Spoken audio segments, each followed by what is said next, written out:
I'm going to share with you today the things that no one is sharing with you. Everyone's out there telling you, including myself, telling you all of the great things and that you can do within the real estate space and investing and buying and holding and buy, fixing and flipping. But no one's really telling you the other side of that. And I want to share an experience with you about the ugly in real estate. So recently I got a call from my property manager that on one of my duplexes that one of my tenants, of which I inherited from the previous owner, that one of my tenants is having issues with the next door neighbor tenant or something like that. And she fears for her life and she fears for her safety. And immediately we told her, the property manager told her, if that is the case, have you called the cops? Have you filed for report? And none of it had occurred. If you fear for your life, you call the cops, right? So she is basically, what our conclusion is, she wasn't thrilled that we occupied the unit next to her. She had been living in this property for 6 months, I think it was 6 months, April, so yeah, about 6 months on the property. She had 6 months left on her lease. So she said she feared for her safety and she wanted to get out. And we concluded, my property manager and myself, that it was that she basically wanted to have the whole house to herself and she didn't want to deal with neighbors or people. Weirdo, right? Kind of weird, but some people are weird, right? Some people are just different. So she wanted to break her lease and I clearly told my property manager the answer is no. She's got 5 months left on her lease. We're in the middle of the winter and the answer is absolutely not. She cannot. So she decided to call us back and she decided to tell my property manager. By the way, none of my tenants know me. I prefer it that way. I don't want to have an emotional attachment, so that when I have to make decisions like the one I made and the one I'm about to make, like this one, it just is a business decision and there is no emotional attachment. No one's asking me for favors. It's just the best way for me that I find is best to do business. It's the way that I learned this business. That's the way my mentors taught me this business. It's just the best way for me that I find that works best for me. So fast forward, right? The lady decides to call us and she tells us, well, she's moving out at the end of this month and she just wanted to let us know. She wanted to let my property manager know. She's moving out at the end of this month and she's gonna break her lease. Here's the thing, ladies and gentlemen. I'm always teaching and when I coach people, right? I'm always telling people, you teach people how to treat you. I'm going after her. So my property manager clearly told her when she said this, okay, if you break your lease, you know that you're gonna be out of contract and expect for us to go after you. She decides to break her lease anyways. So here's the thing with that, ladies and gentlemen. Here we have this young lady. She's a young lady. She's in her early 30s, I think. Again, I don't know her. I've just seen her.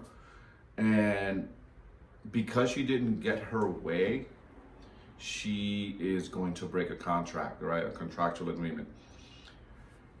I pride in when I coach new investors and they want to learn how to invest. I pride myself in teaching new investors that you give good customer service. This is a business. We're in a business and I'm running a business. I pride myself in giving really good customer service. If some of you have seen my videos, you've seen the product I deliver. I give a good product. I give people a safe, clean place to live.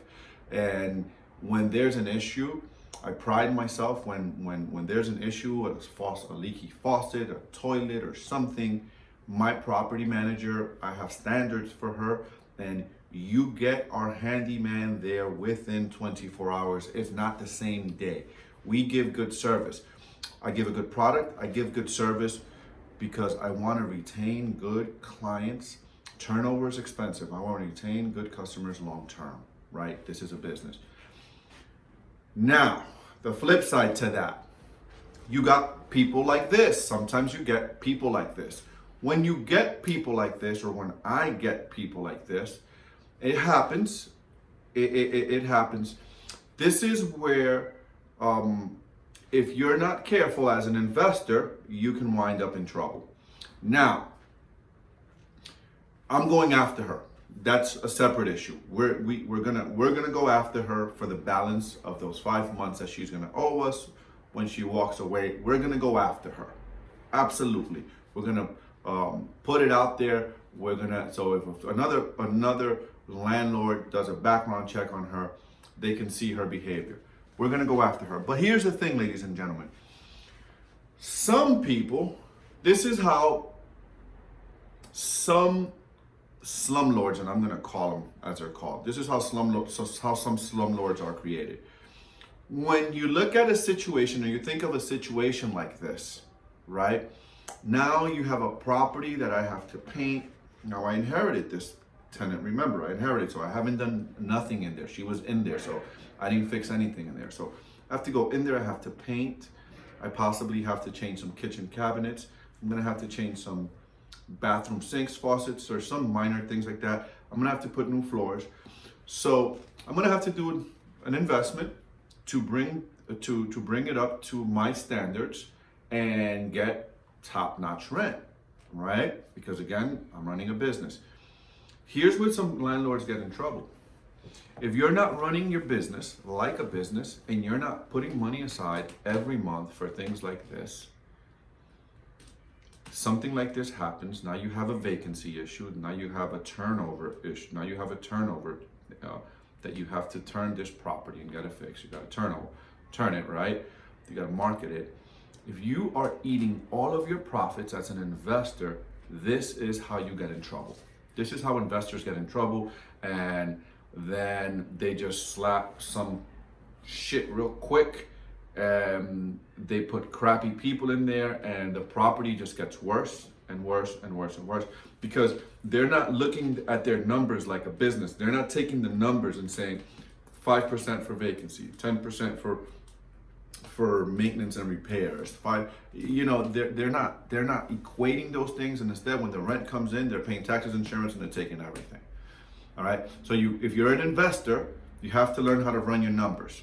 The other thing is the ugly side. This is the ugly side. This is the ugly side to real estate investment, ladies and gentlemen. If you're not running your numbers correctly, you're going to get caught up in the ugly side. So I wanted to share that with you, because not everything within the real estate investing space is rosy. Not everything within real estate is as pretty as I even put it sometimes. And I like to share the real, right? I share when I have frozen pipes. I share when I have electrical panels I have to change. I like to share that stuff, but I also find myself sharing all of the good stuff. This is one of those things that it's all in perception, how you perceive it. The way I reframe myself now is, well, I had a tenant that was paying me $300 under market value, which I inherited. I couldn't put her out, and now I have the opportunity to go in there, fix it, and get $600 a month, a year more on that business than I was getting. So it's all on how you frame yourself. So it's all on how you would look at this situation. Again, the good, the bad, and the ugly. I'm not stressed about it because I planned for it. I have money set aside. I have reserves set aside for turns, for turnovers, and this type of situation. So I'm not sweating it. Do I like it? No. Is it annoying? Yeah, I wasn't planning on doing this until the spring, but here I am. I'm dealing with it now, and it is what it is. And thank you guys for watching, and I just gave you the ugly side of real estate. One of the many ugly sides of real estate. Thanks for watching. This is Martin Perdomo, the Elite Strategist. Peace out. I'll see you soon.